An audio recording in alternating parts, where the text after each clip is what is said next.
লোকে কি বললো না বললো সেদিকে কান না দিয়ে নিজে কি করতেছি, নিজে কোন পজিশনে আছি, কিভাবে কি করলে হবে সেটা চিন্তা করলেই কিন্তু যথেষ্ট। হ্যালো, আসসালামু আলাইকুম সবাইকে, কেমন আছেন? আশা করি ভালো আছেন।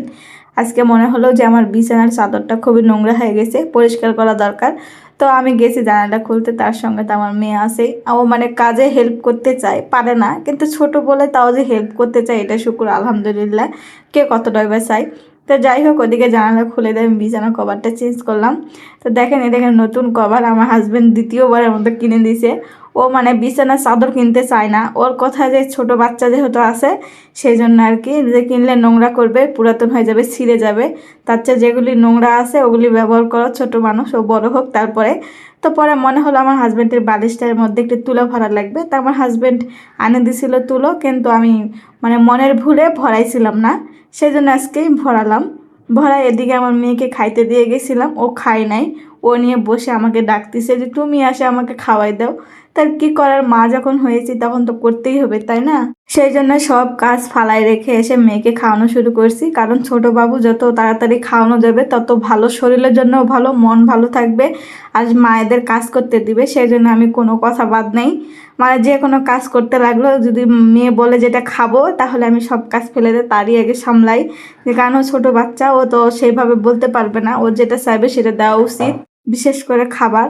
তো সেজন্য ওকে আমি খাওয়াইতেছিলাম, ও দুষ্টামি করতেছিল, আমার শরীরে একটু তুলা ভরছিল, সেই জন্য বারবার বলতেছিল আম্মু তোমার শরীরে নোংরা নোংরা, তুমি নোংরা হয়ে গেছে। তো যাই হোক, ওদিকে খাওয়া দাওয়া শেষ করে ভাবলাম ড্রেসিং টেবিলটা প্রতিদিনই মোছা হয়, তারপরও আইডিবির মাল সব সময় নোংরা হয়, প্রতিদিনের মধ্যে 2-3 বার তো পরিষ্কার করা হয়।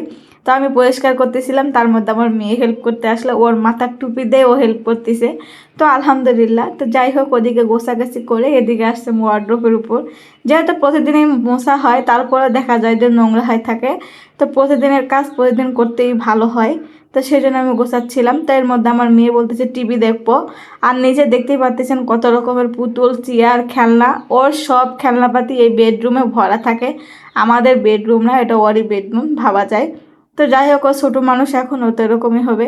তো ওর জন্য টিভি ছাড়ছি, টিভির মধ্যে নাটক হচ্ছিলো তাই চিল্লাপাল্লা করতেছিল, তার মধ্যে ওকে টিভি দিয়ে আসলাম, দিয়ে এসে আলমারিটা গুছাচ্ছিলাম, মানে আলমারিটা পরিষ্কার করতেছিলাম। আলমারিটা আইডিবির মাল, সেজন্য সবসময় সাদা হয়ে থাকে।